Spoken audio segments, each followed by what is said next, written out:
Hello and welcome. It is Big Talk with Todd and Noah, episode number 10. We are presented by Xfinity 10G Network. And Todd, you look clear, you sound clear, you've got headphones on. It's like a new man I'm looking at right now.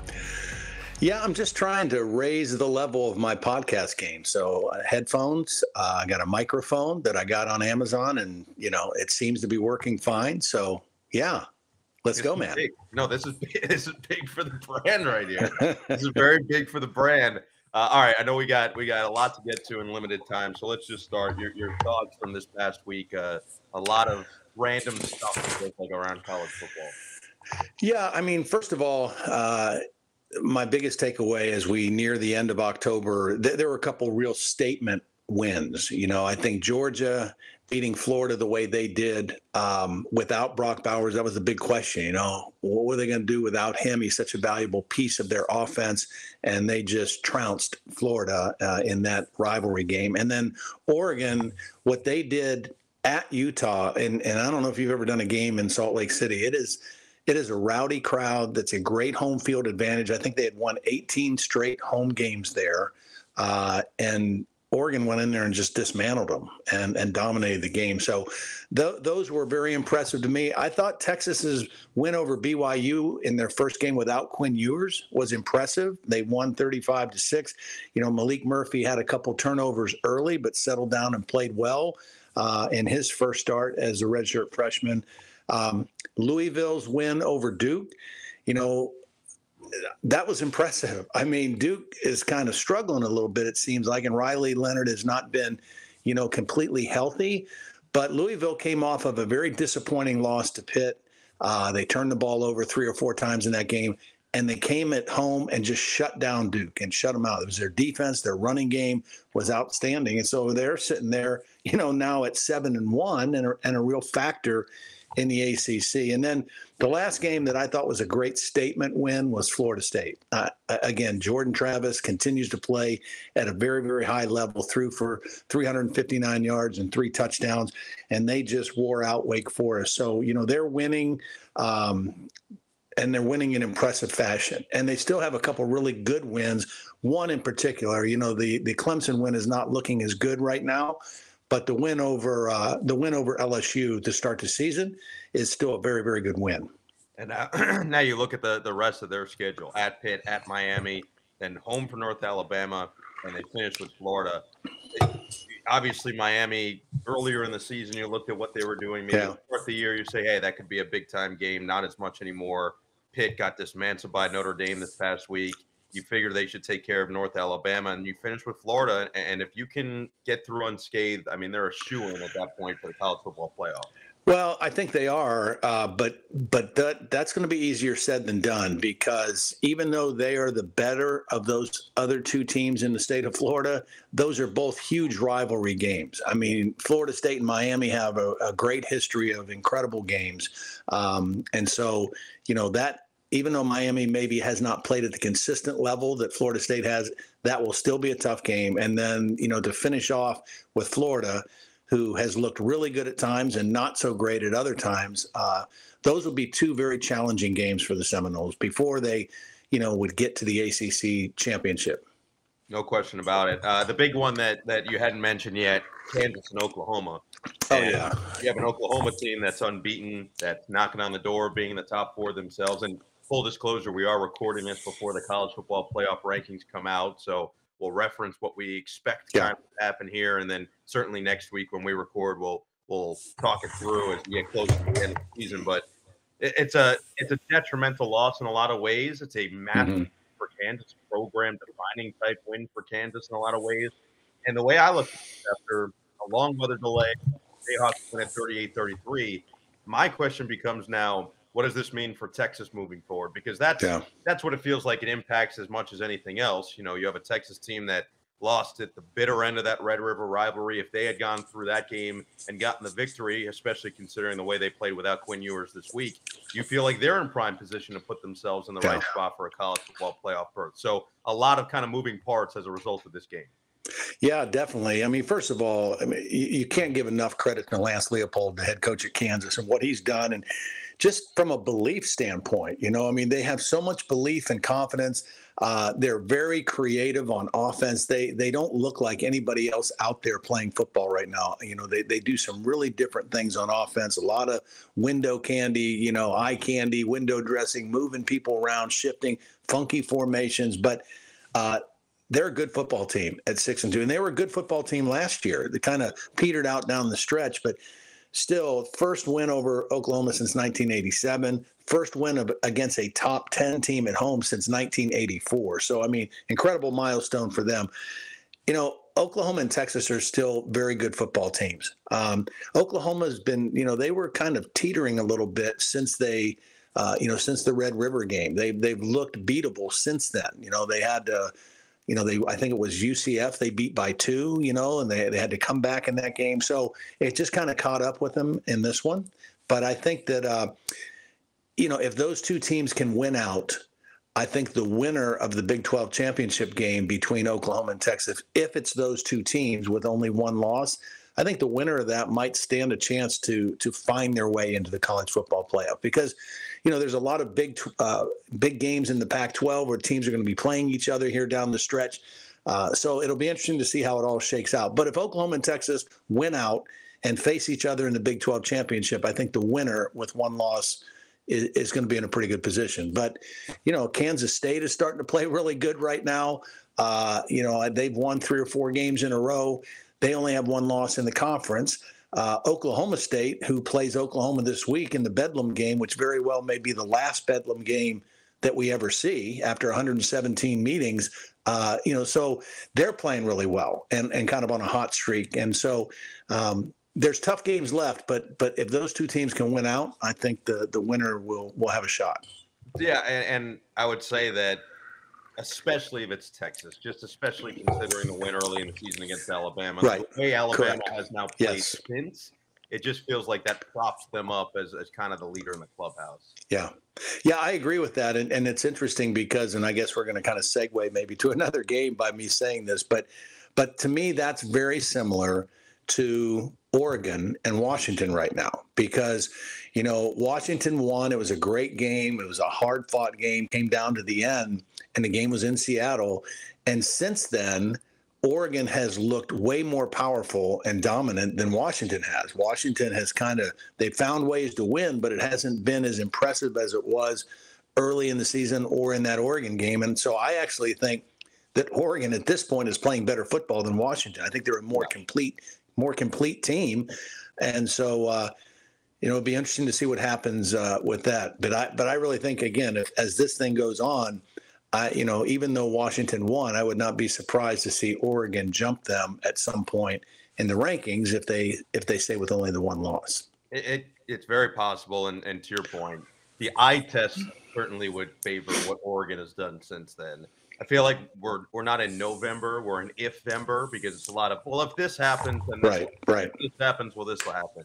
Well, in the Pac-12, I feel like it's full of ifs because everybody's been so good, so strong for most of the year. USC, nearly with that third straight loss, they find a way to win.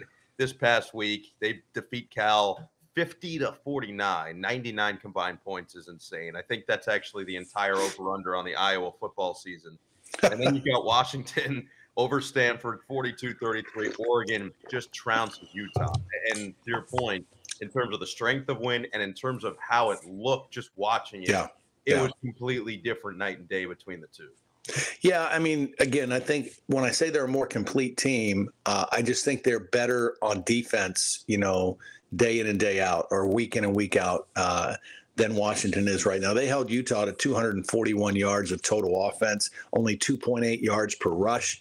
Utah prides himself on being physical and being able to run the football, and Oregon just shut them down. So, and, again, you've got Bo Nix playing at a high level. You got Michael Penix Jr. playing at a high level. But I think the Oregon defense may be just a notch better. Any of these other games that you want to hit on before we move to the Big Ten? You obviously mentioned Georgia and Florida and Jacksonville, but Ole Miss keeps rolling as well. And they're kind of sneaky. Ole Miss is sitting there. They've already played Alabama and LSU. And so they split with them. the funny thing is they actually have to go to play Georgia in Athens in a couple of weeks, and they don't normally play them. They always play Alabama and LSU because they're on the same side of the SEC West, but they don't play Georgia on a regular basis. So we'll get another revelation of how good they really are. They've got a really good record right now. They split with those two teams, but we'll see, and we'll know better after they play Georgia. By the way, so Ladd McConkey is another name that it feels like he's been there forever. Because he and Brock Bowers both kind of, burst onto the scene. It felt like in 2020, what it would be 2021, we're in 2023, right? So the first national championship year, both those guys made massive plays all season.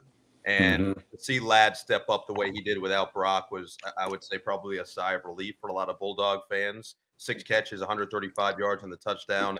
Those last 4 games are not simple ones, though, for the Bulldogs. Right. And I think that's, this, ironically, considering that this was a game where you split the stadium and all that stuff, no real home field advantage. These last 4 games are tough. I mean, Missouri, Ole Miss, at Tennessee, and at Georgia Tech, which maybe coming into the season you say, all right, whatever, Georgia.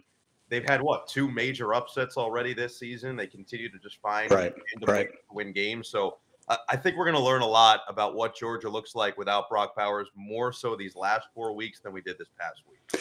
Yeah, I agree. And as early as this week, I mean, I don't know how good Missouri is completely, on both sides of the ball, but I think it'll be one of the best offenses that Georgia has faced to this point. So they'll get challenged offensively by Missouri, but they're playing the game in Athens, which is a big edge for the Bulldogs. No question. All right, let's go to the Big Ten.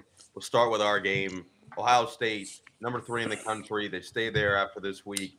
Yeah. It really kind of felt, for the most part, like the same old story for the Buckeyes. It wasn't dominant by any fashion, by any stretch. But especially now getting Travion Henderson back, the offense felt a little different. And that defense is it's just incredible what they've done all year. Yeah, they have just played at such a high level. They're very well connected on defense. Meaning the defensive line, the second level linebackers, the back end, they're all on the same page. They don't make many mental mistakes. You don't see very many busted coverages. You don't see very many missed tackles. If you can play a game and have fewer than 10 missed tackles in a game, that's pretty good. And they were averaging, coming into the game the other night, only averaging about 8 missed tackles a game. So, they're doing a really good job with that. And they're hard to score on, right? So as long as they keep doing that, they're going to be in every game. And you mentioned it, the return of Travion Henderson was huge for Ohio State because they looked like a different offense. The problem with them had been they were still leading the Big Ten in total yards per game, leading the Big Ten in passing yards per game, but they were way down in rushing compared to what they've been. They did not have that balance or the consistency of that balance, and you can see right away why when Henderson comes back. I don't think the offensive line is great. I think they're good. I don't know that they're a great offensive line, but a back like that covers up a lot of mistakes. He makes an offensive line look better because of his ability. And the coaching staff and Kyle McCord, when we asked them about just having Travion back, they said the energy that he brings, it injects new life really into the entire offense as well. On the Wisconsin side, Braden Locke, it was his second career start and actually handled himself pretty well, all things considered, against a defense of that caliber. But the big storyline for them is what Braylon Allen's going to look like. He goes out at the very end of the second quarter, does not return in the second half. And if they don't have him, it feels like, because they're still in a 4-way tie right now in the Big Ten West, feels like a lot can go downhill very quickly. Yeah, he's very, very valuable to that football team, even more so since they already lost Ches Malusi a few weeks ago, so they had 2 really good backs. Then they were down to 1. And, now they've got a young guy that had to come in and play, and he looks like he's got some promise, but he's not at the same level as Braylon Allen. And so, it'll be interesting to see how long he's going to be out, when he can return, and when he's going to be 100%, because he makes a big difference for them. And now, defensively, I thought Wisconsin played very well. All things considered, this was a 1-score game until about 5.5 minutes left in the football game. Their defense kept their team in it and gave them a chance. and then gave up that long run by Travion Henderson that kind of iced the game there with about 5.5 minutes. But up to that point, they had played extremely well. We talked about this during the broadcast. Just a couple of the teams, a couple of the, in theory, powers of the Big Ten, and especially the Big Ten East, they didn't have simple games. And one escaped, one didn't. Penn State did get the win, but Indiana gave them a ride. And, a top 10 team coming off their first loss of the season, an emotional game against Ohio State where it felt like they had chances and couldn't convert and couldn't figure it out. So you always wonder how a team's going to respond. We saw Maryland struggle to respond with that after they lost to Ohio State a couple weeks ago. And Penn State, it just took a little bit longer, but Drew Aller with a deep touchdown late to Keandre Lambert-Smith and the safety, I believe, to seal it for sure. But a 9-point victory for Penn State when it was all said and done. I mean, it's a win, but it wasn't a pretty win. It probably wasn't the type of win they were looking for. No, the old adage is you don't want a team to beat you twice. And it looked like Penn State was happening to them. That Ohio State game took a lot out of them, and it took them a long time to shake it off. And Indiana played well. And really, if Indiana didn't have a couple miscues in the kicking game and put the ball in harm's way a couple times, they might come away with a win. Drew Aller, the thing I liked about him, he still is kind of up and down, but he threw a really bad interception in the fourth quarter that allowed Indiana to tie the game at 24. And then he came back and hit the long pass, to put him ahead and to ultimately win the game. So he showed some toughness, mental toughness, composure to come back and make that play. They have not had a lot of big plays. They didn't have any against Ohio State the week before. And that's been one of the things that they've been asking about Penn State. Where are the explosive plays, the big plays, both in the run and the pass? They haven't had as many as they were expecting to have. But they did get a win. It's clear to me, though, that Ohio State and Michigan are still there's a gap still between those two teams and Penn State. And Penn State's defense, I think, is on par with them, but they're not as complete of a team as either Michigan or Ohio State right now.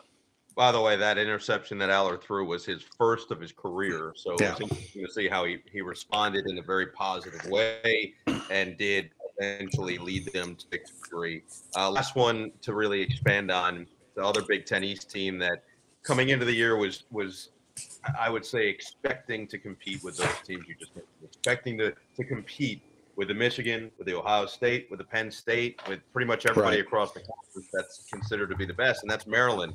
And after that loss to Ohio State, they come back the next week. They lose to Illinois before their bye week, albeit missing 5 starters. They got help here this last week. And Northwestern, David Braun, now 4-4 as the active coach there with Northwestern. 33-27 win. I mean, really amazing stuff from Northwestern and pretty brutal stuff just from a, I guess, even confidence perspective on the Maryland side. Yeah, I mean, the game we did, the Illinois game, we could kind of sense that was going to be a hard one for them because of the guys that they were missing. And, they let Illinois hang around, and then they couldn't put them away. And Illinois won the game. They got to the bye week. That game was not as surprising as this one. And I would not have anticipated Maryland going to Chicago, going to Evanston, and losing to Northwestern. But again, credit David Braun and the way that team is playing, and to have 4 wins. The team that won 1 game last year. I mean, they were 1-11 a year ago, and a lot of turmoil. I mean, last year at this time, he was the defensive coordinator at North Dakota State. And now he's the head coach in the Big Ten, and he's got that team playing really well. So a great win for them. A really, really hard loss for Maryland. They thought they had a chance to compete this year against the Big Three. Well, they get a chance this week because Penn State comes to town, and they'll get a chance to kind of reverse what's been happening and maybe turn their season around if they can play well against Penn State. Last 2 quick ones, and then I do want to at least talk about the Iowa situation real quick. But Nebraska, Purdue, Nebraska with another victory, and your preseason prediction of the Cornhuskers being bowl eligible is now 1 win away from coming true after a 31-17 victory over the Boilermakers. And then Minnesota over Michigan State 27-12. Tyler Nubin's brother Jordan was the bell cow running back for Minnesota, and he finishes with 204 yards and 2 touchdowns. So a big time game for him. But 2 wins for 2 teams that are actually trending in the right direction right now. Yeah, absolutely. I mean, Nebraska, that's 3 wins in a row. The first time that they had a 3-game winning streak since 2016, which is also the last time they went to a bowl game. So, I mean, you know, they're playing great defense. They're not very good on offense. You know, they've gone to the Harburg as the quarterback. He's more of a runner than he is a thrower. They're not producing a lot of points or yards on offense, but they're playing outstanding defense. And really, ever since the Michigan game, when they got kind of embarrassed at home and Michigan pushed them all over the field, ever since that game, I think they've been allowing over just under 10 points a game. So they played really well since that game, and they're doing on the back of their defense. And then, you know, it just continues to go bad for Michigan State. Just a tough season, you know, for Harlan Barnett. But, you know, on the other side of that, you know, really good for Minnesota. And that's not bad numbers for a 3rd-team tailback, right? Or 4th team or whatever he is, because they've got guys hurt in front of him, and he steps in there. And, you know, it's their culture has always been running the football, and they do a good job with it. And certainly he was ready for the opportunity and took advantage of it. Yeah, you were wondering what they were going to look like on their ground game after Mo Ibrahim was gone, after it felt like he was there since 2012. And the fact that Darius Taylor had the start to the season that he did, Zach Evans has been a good back for them, and now you have Jordan Nubin come in and put up the numbers that he did. Pretty awesome stuff for Minnesota. All right, let's just talk a little bit about the Brian Ferentz stuff. So it was announced that Brian Ferentz will not return after this year. He's going to finish out the year as the offensive coordinator at Iowa. And this is something that had been building. We talked about the drive to 325 a lot, and having to average 25 points per game, having to be bowl eligible, or 7 wins actually, but having to do all the things in his contract, having to take the pay cut this year, all that type of stuff. Before we even say anything, I do want to give Brian some credit for the way that he handled everything when it was announced. Yeah. The statement I thought was very good. I'll read it right now. It just says, "For the vast majority of my adult life, I've had the privilege to represent the University of Iowa as a football player and as a coach. I've always considered and will always consider it an honor. In that time, my singular goal has been to contribute to the football team's success. As long as I'm employed by the University of Iowa, my stated goal will not change. My priority will continue to be the well-being of our students and the success of our team." And we did an Iowa game earlier this year. We had a chance to talk to Brian amidst everything. It was the game that Cade McNamara ends up going down, and eventually has to take over. They beat Michigan State. And this is a team that's still very much in prime position to potentially win the Big Ten West. It just felt like it was time for a change. And I think deep down, Brian even understands that. I know that he wanted to continue. That's not a question of whether or not he wanted this to continue going the way that it had. But I think deep down he knows, and I'm sure it's a difficult decision for Kirk Ferentz. I'm sure it's a difficult decision for the school overall. But it seems like they want to at least try to take it in a different direction and see what it looks like from here. Well, yeah, absolutely. And I think the timing of it, you know, them making that decision now rather than at the end of the season, to me means only one thing. They just wanted to make it clear as they are talking to recruits, as they think about transfer portal additions next year, all of those things, they needed to make it clear that they are going to be going in a different direction offensively, because without it, you're going to have a hard time. They would have a hard time attracting some high level, particularly skill players on offense, you know, to try to add to their roster. So I think that's probably why the timing of it now is just to kind of give some clarity for the future. Yeah. And it'll be interesting what they look like. Obviously, they've had some weapons, and it leads us into our previews for Week 10 because they're first up on Peacock. You've got Iowa and Northwestern at Wrigley Field. You've got one side at Northwestern coming off a massive win, as we talked about this past week against Maryland. You've got the other side in Iowa coming off a bye week. Maybe that gave Deacon Hill a chance to really feel a little bit better moving forward in this offense.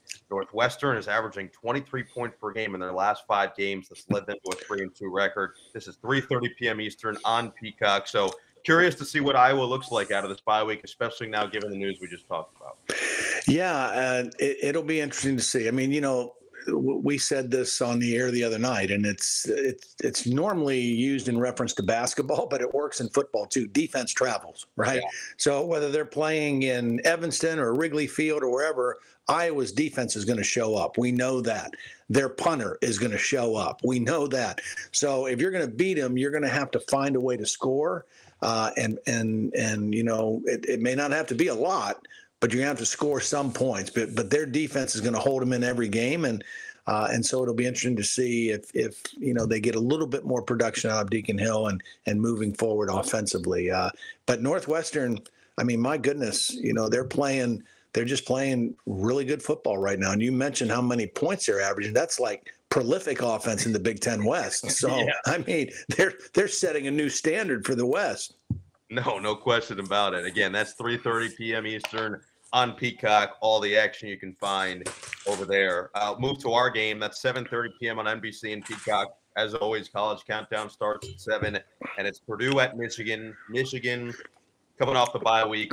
A lot more coming out about the program. A lot more coming out about the NCAA investigation. We'll see what that looks like as we get closer to kick on Saturday. But Michigan, it just feels like they're a runaway train when they get on the field, and especially against a Purdue team that's really struggled this season in the first year under Ryan Walters. I'm curious what they can look like and what they're going to try to do in terms of a game plan just to slow down Michigan, and how much of the distractions actually get to the Wolverines. Yeah. Yeah, it's kind of amazing. I mean, these two teams met and played each other in the Big Ten championship game last year, and Michigan has just continued to go on the same trajectory, and Purdue's going in the opposite direction right now. Jeff Brom left, went to Louisville. His team is playing great right now. Ryan Walters will do a good job. He'll get it turned around there. It just may not happen, as fast as he wants or as other people want. I still think Hudson Card is a talented quarterback. I still think, Maccabee is a good, hard running back. But the biggest thing, they're going to have to play really good defense. They're going to have to get after J.J. McCarthy and try to make him uncomfortable, hold their own against the run and try to harass the quarterback. And so far, nobody's been able to do that. And, Michigan is coming off of a bye week, so they should be rested and as healthy as they've been all year. Of course, Jim Harbaugh calls that improvement week. He doesn't call it a bye week. So, they tweak things here and there. But you're right. I think the biggest question about Michigan is not how good they are. It's just how are they handling the stuff that is swirling above them, and the program. And because there's a lot of noise in the system right now. And, when you're in the football building, you can kind of control the messaging and the things that kids hear and see. But when they get outside of that and go back to their dorms or their apartments and they're on their phones and social media, I mean, it's everywhere and it's inescapable. So it'll be interesting to see. I mean, on one hand, it might just, the effect it might have on the team is like, screw this, man. Everybody's against us. Everybody thinks we're not, legit. Let's just go out and pummel everybody even more than we've done so far. So, we'll see what happens on Saturday. It feels like the most likely outcome. It feels like something, just given that what we know about this team, how unselfish they already are, how much they play for each other, and how motivated they were by the way last season ended. It just feels like this is that final nail in the coffin to kind of bring them together and push them all the way across the goal line, so to speak. So we'll see. We'll see what they look like, but we'll have that one 7:30 p.m. Eastern, NBC. 7 o'clock as our college countdown coverage begins. Excited to get to Ann Arbor. It'll be the first time for me, so that's very exciting. Oh, good. Yeah very exciting. So I'm looking forward to that. Just quickly hit on these other two kind of bigger games. Ohio State at Rutgers, which in a normal season you might say, all right, who cares about Ohio State at Rutgers? But Scarlet Knights, bowl eligible, coming off of a bye week for themselves, I think, or did they play last week? I don't remember. No, they did not play. They did not play last week. So they have a chance now to kind of get ready, watch the tape, get everybody a little bit healthier. Nationally televised game that's going to be at noon on CBS. I'm not saying that Rutgers is going to beat Ohio State, but we know the defense is impressive. We know they've got a dynamic runner at quarterback. Can they do anything right now to make life difficult for the Buckeyes? Well, the real question, again, because of how good Ohio State has played on defense, they've got to be balanced. They've got to get some productivity out of their passing game. They can run the football and they can play defense. but they can't be one-dimensional against Ohio State. They're going to have to find ways to create some plays in their running game and maybe create some plays in special teams. They'll be confident, and they'll have belief. And Greg Schiano's done a great job with them, and they're fundamentally sound and don't normally beat themselves, but they've got to be balanced and kind of even, to have a chance against Ohio State. And it'll be another tough test, I think, for Ohio State, because Rutgers will be ready to play, particularly early on. And, we've seen Ohio State handle some tough opportunities or tough situations on the road. They did it early in the year at Notre Dame. This was another one, coming off of an emotional win at home over Penn State, now going into Madison in a night game. And they've handled it, right? They've handled everything so far. This will be yet another test. And I think Ryan Day, he's got the right approach, and his messaging to the team is, look, there are no days off. There are no days off. There are no weeks off. If you want to be a championship team, you got to bring it every week. And so here's another opportunity for them to do that. So this is just last thing I'm going to say about this. Rutgers, we've seen the fan base come out. A couple weeks ago, Michigan State came to town. That was a record-breaking crowd. Yeah. I'm just telling all of you, this is sending a message to everybody in New Jersey. Make sure you get your Taylor ham ready, get outside early, get bundled up, and get to this ball game. This is a massive, massive game for Rutgers. We want to see a full packed house for the number 3 team in the country coming to town and see what you can do. Bring some energy, because this can be, look, I'm not saying that Ohio State is going to go in there and lose to Rutgers. But what I am saying is at least provide whatever energy you can provide. Exactly. Get in there, support this team, because they deserve it this year. They've had one of the best years in recent memory. They are bowl eligible for the first time in what feels like forever. Greg Schiano in campaign number 2 over there in Piscataway has done awesome work. So just showcase that, show them some love. Taylor ham all day, all that stuff. And the other thing is, I haven't looked at the weather forecast, but hopefully it'll be good weather, dry. When they had that big crowd for homecoming, it was raining the whole game. It was a sloppy day, and so hopefully they'll get at least a clear, dry day, even if it's cold. And you're right, get out there and support the Scarlet Knights. I'll be honest, it was chilly here today, so I would assume it's going to get colder as we enter November. Last one, Penn State at Maryland. We talked about this a little bit, but it just feels so big for Maryland to just find a way here. If they can find a way, it changes everything about the rest of the season. Yeah, absolutely. They've got to respond. They're talented. They're talented on both sides of the ball. We saw that early in the year, but a couple tough losses in a row. But they still, have a chance to have a really successful season. So, and this would be a great step. If they could find a way to beat Penn State, they're going to have to go against a really good defense. Penn State is playing, again, defense travels. They play really good defense at home or on the road. Their offense has been a little, spotty. If you take out their 2 wins against Delaware and UMass, where they scored a bunch of points and gained a bunch of yards, their offense has just been okay for the most part. I still think that they have got to lean more on their running game. And those 2 backs, Singleton and Allen, and take a little pressure off of the quarterback, Drew Aller, and hopefully create some play action opportunities to get some chunk plays down the field. But they've got 2 really good running backs. They feel good about their offensive line. When you go on the road like that, the best way to quiet a crowd down or to take some wind out of the home team is be able to run the football, and kind of run it right at them. And so that's what Penn State will probably try to do. And it feels like for whatever reason they haven't gone to that where they know their bread is buttered a little bit. And Singleton and Allen, who had such unbelievable seasons as freshmen, it's been numbers-wise not quite as eye-popping. So I'll be curious if this is the game they break a couple loose and kind of showcase once again who they're all about. Last couple just games to mention that are happening. Illinois at Minnesota in an interesting matchup for sure. Illinois has kind of found their footing a little bit more from what they were at the beginning of the season.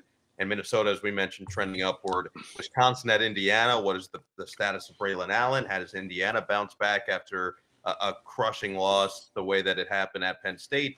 And then Nebraska at Michigan State. Can the Spartans finally get a win under Harlan Barnett, and can Nebraska become bowl eligible to make Todd Blackledge sound even smarter than we are? Well, pretty much it.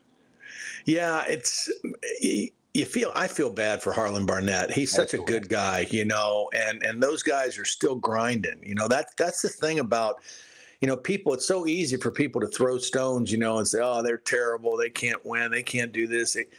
But that doesn't mean they're not trying. That doesn't mean they're not coaching just as hard, practicing just as hard, working just as hard in the weight room. They just haven't found a way to get a W, since he took over. And you just kind of feel like they're going to get a breakthrough at some point, and kind of put it together and find a way to win. And it very well could be this week. Again, Nebraska is a team that's playing really good defense, not great on offense. And, Michigan State, for the most part, and I didn't study the stats from this past game, but in the games that they've lost, primarily they've been their own worst enemy in terms of turning the ball over. So they got to take care of the football and see if they can go in there and compete. It does feel like there's some kind of a force field that's restricting them under Harlan Barnett, because you think about two of those games, the Rutgers game especially. I mean, they were up big going into the fourth quarter. And then some of the wackiest stuff I've ever seen happen, the kickoff that they just kind of backed off from, and then Rutgers is there to recover it. You've got a couple of other instances where Rutgers took advantage. Wasn't there that punt that hit one of their players and then was recovered by Rutgers in the red zone? So a couple things in that game that were just wacky. And then the game we did against Iowa as well, where we're leading for a lot of that game, and then the Cooper DeJean punt return completely flips it on its head. So those are two in particular, but to your point, they've been knocking on the door at some point. I feel like they're going to win one of these games. And so if Nebraska wants to get to bowl eligibility this week, they've got to be buttoned up. Yep, absolutely. Absolutely. I mean, none of their remaining games are going to be easy for Nebraska to accomplish what they want to accomplish. But if they keep playing defense the way they've been playing since the Michigan game, they'll have a chance in all of them. All right, let's go to our Xfinity big connections on and off the field. And you hit on it when we talked about our game, but it is the rematch of the Big Ten championship game from a year ago, Purdue and Michigan. Last season, it was Michigan who got better of Purdue, 43-22, finished the season undefeated, Big Ten title. And then, of course, the crushing loss to TCU in the college football playoff. But they are back with a vengeance, and we've seen that really start to finish so far this year, and they've gotten better and better as the weeks have gone on. Their margin of victory has somehow increased with each week. To the most recent game they played against Michigan State, they won 49-0. And J.J. McCarthy is now the Heisman frontrunner. So Michigan is basically, in many ways, an improved version of the exact same team that they had last year. And then on the other side, you've got Purdue with first-year head coach Ryan Walters, with a new quarterback. They've got some of the same pieces like Devin Mockabee and some of their receivers on the outside and a couple of their defensive players and stars in particular, but a different team, a different feel. And so it feels like two teams, again, that are trending in different directions. But if Ryan Walters wants a statement in year number one, he's got his chance right here. Absolutely. And when you talk about Michigan, I mean, part of the reason why they're a stronger version of themselves than they were last year is J.J. McCarthy is a better player, a better quarterback than he was a year ago. He threw 3 touchdowns in the championship game last year, but he is just playing at such a high level from not just an execution standpoint, but a decision-making standpoint. He has such a better grasp and understanding of their offense and what they're trying to do and how they're trying to attack. He's playing like a complete quarterback this year and not just a great athlete playing the quarterback position. And it's interesting, last year when they played in the championship game and the Ohio State game before that, Blake Corum was hurt. And Donovan Edwards had to really step up and be the main guy, and he certainly did. 185 yards rushing and a touchdown in that championship game. We haven't seen him get those kind of numbers so far this year. He hasn't had a breakout game. He hasn't had a lot of big explosive runs, but he is certainly capable of that happening at any time too. Interesting storyline there with Donovan, or as Coach Harbaugh calls him, The Don. The Don, yes. Some of us might call him. We have a Don too. I mean, Big Don. Michigan has a Don, and we have a Don. Yeah, we got one. Yeah, I think everybody's going to have one, and ours is a wonderful soul that we get to hang out with every weekend. So Big Don, if by any chance you're listening on your 7.5-hour drive to Ann Arbor this week, we appreciate you, and we'll see you in a couple of days. All right, let's get to our new segment, Xfinity 10G fan questions. This is something that we'll be doing the rest of the season. We got fans to submit questions from our whole little college countdown set area. So I guess let's check out what our first one is. All right. Hi, I'm Madison. I'm Avery.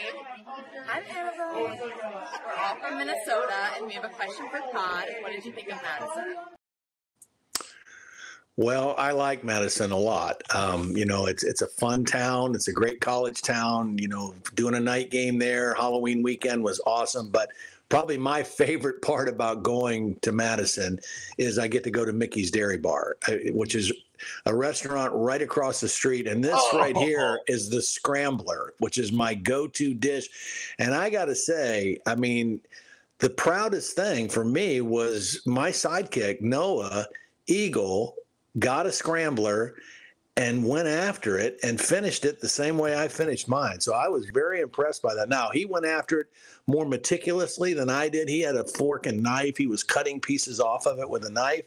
I mean, I just kind of rip it apart and eat it. But yeah, you did a good job on that Scrambler. And I mean, is that place awesome or what? No, that place was, I think I don't know. It's almost impossible for me to say this, but I actually think you might have undersold how good it was. It's delivered in every way. I was texting another broadcaster, the great Chris Vosters. He's a Wisconsin guy, and he was asking, hey, where'd you go to dinner? Where'd you go to eat? And I said, we went to Mickey's, and boy, did they deliver. And he goes, wait, they deliver? This is a revelation. And I'm like, no, like it delivered and how good it was. It was so good it delivered. That place was awesome. I will have to say that if we are going back in a couple of weeks, which it sounds like there's a good chance we are, I feel like I'm going to have to join you in getting a milkshake next time we go. Oh, yeah. Very strong. Very, very strong. Although the milkshake on top of the Scrambler put me into a food coma for the rest of the day. I didn't eat again until the next day. I mean, we went there at like noon, and I didn't eat till the next day. Although my next meal was liver and onions from Mickey's, and LD actually went over and got it on a plate for me and brought it back to the crew meeting. So, I love it.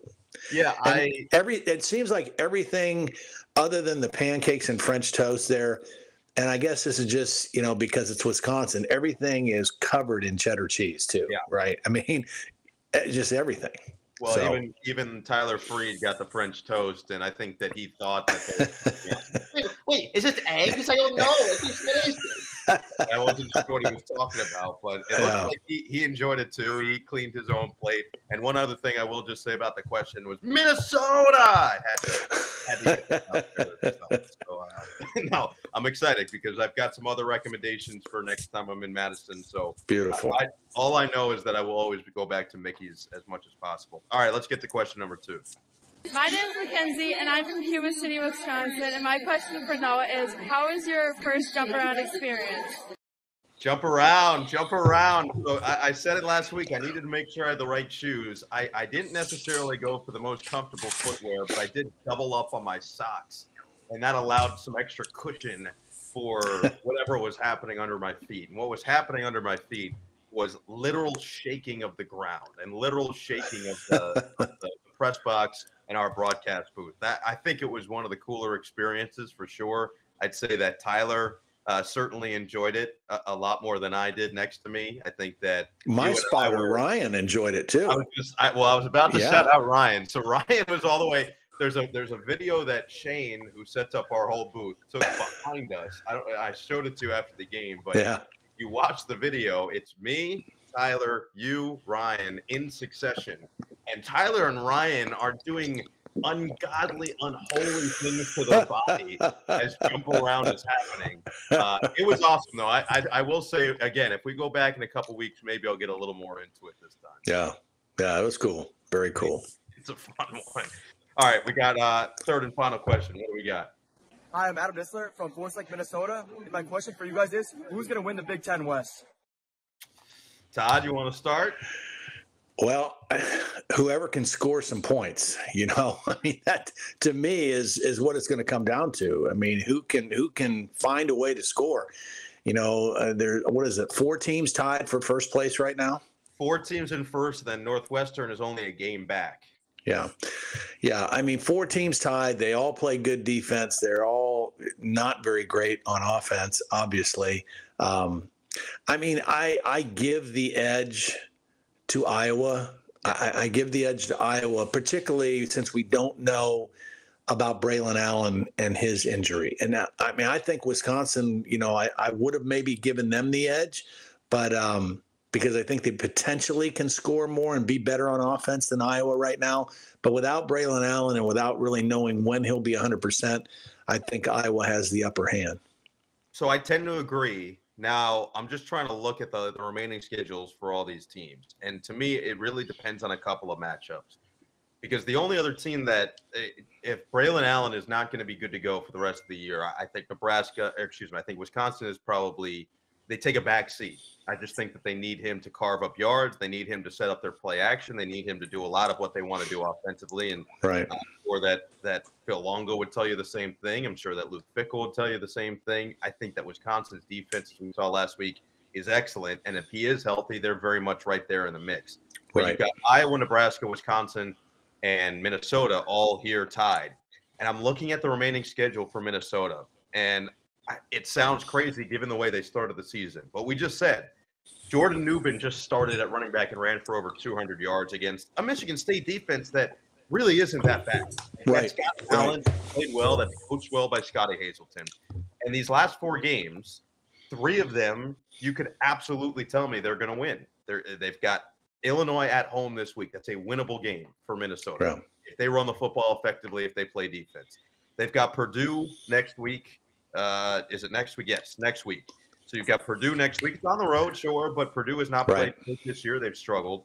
Then you've got Ohio State and Columbus. That's going to be a very difficult game to win. But you finish off at home against Wisconsin. And again, it hinges on what if Tanner Mordecai is somehow back by then, if Braylon Allen's going to be healthy by then. What does everybody look like at that point? If Minnesota goes 3-1, now you're just relying on what is Iowa going to do down the stretch this year. And Iowa has Northwestern this week. And then you've got Rutgers, which, again, is not an easy out. You've got Illinois, who's not going to be an easy out. And then you go on the road to finish the year at Nebraska, which I don't even care if Nebraska wasn't good. That's not an easy place to play. They draw, they sell out every single game. And so I think the dark horse team is probably Minnesota. I agree with you that Iowa should be in the driver's seat right now. They're the best team probably, especially defensively. But I'd say Minnesota would be my next choice. And the interesting thing about Minnesota, and this is something that ever since media days, back in the summer in Indianapolis, that they've been addressing and PJ Fleck's been talking about for the last few years, and they've had great success. But the last couple of years, they've started out great and then kind of faltered down the stretch. They didn't play their best football at the end. And this year is different. They did not start out great. They had a lot of new pieces and building a new chemistry on their team and new quarterback and new running backs and all that. And maybe if they are starting to peak and play better football down the stretch, it could be a completely different season. And Minnesota might be the team that ends up coming away with it and, making their way to Indianapolis. I mean, it's hard to say. And really, whoever gets there is going to have their hands full with whoever it is between Ohio State and Michigan, in all likelihood. But right now, it could be anybody. And Matt Lamb, our producer, did want to remind that Minnesota has the tiebreakers if they beat Wisconsin, because they would already have beaten Iowa in that bizarre Cooper DeJean fair catch, no fair. Yeah, right. Yeah. So as a result, they do put themselves in decent position overall. All right, before we get out of here, just any other games outside the Big Ten that you're interested in? A couple of intriguing matchups around the country this week. Yeah, there are. I mean, I think that a couple games. I mean, LSU at Alabama is always a great game in the SEC. And, Alabama's sitting there at 7-1, but their only loss was to Texas. It wasn't an SEC game, so they are kind of control their own destiny. Jaden Daniels at quarterback for LSU is playing as well as anybody in the country. I mean, he is really playing great. They have not played good defense at all. LSU hasn't, but they have played offense. So I think that's going to be a fun game to watch. We talked a little bit about Ole Miss. They have to go to Georgia, but this week they play at home against Texas A&M. I would not call Texas A&M a great team, but they're a big team, a physical team. They just got bigger bodies than Ole Miss has. So it'll be interesting to see how Ole Miss plays at home against Texas A&M. And then I think the last game we talked about Bedlam, right? I mean, that's going to be something to watch because there's a lot of bitter feelings. There'll be a lot of bitter feelings that people have. The game is in Stillwater. It in all likelihood, I don't think they're going to continue to play each other when Oklahoma goes to the SEC. They've been playing the Bedlam game for 117 years, and this is potentially the last one. And Oklahoma State's playing well. So OU's coming off a tough loss. Oklahoma State is surging right now. Ollie Gordon is running the ball like crazy. And so I think that's going to be a really interesting game to watch. And the last one, USC came a deflection away on a 2-point conversion from like the third string quarterback to avoid, 3 losses in a row. So they won. They're still, they just do some crazy things in the games. Their defense finds new inventive ways to make bad plays. But now they play Washington. And the crazy thing is it feels like USC is having a terrible year, right? I mean, for some reason, it just feels like because they looked so bad against Notre Dame, but they're still only 7-2 and 5-1 in the Pac-12. So if they could beat Washington at home this week, I mean, they're still kind of in line to make a run at the Pac-12 championship game. So a really big game for USC at home because Washington is undefeated at 5-0 in the league. USC is 5-1. Oregon is 4-1 in the Pac-12. So an important game for both of those teams. Fun week ahead. Should be a lot of interesting topics and debates. And, of course, the college football playoff rankings coming out this week as well. So a lot to talk about if you're at the barber shop. I don't know if you get your hair cut and you want to chat it up with all your barbers. Now you've got all your ammo, courtesy of Professor Blackfish, as always. All right. Well, that does it for us. Thanks for tuning in. Big Talk with Todd and Noah, presented by Xfinity 10G Network. Make sure to download and subscribe on the NBC Sports YouTube channel and wherever you get your audio podcasts. And as always, we'll talk to you next week.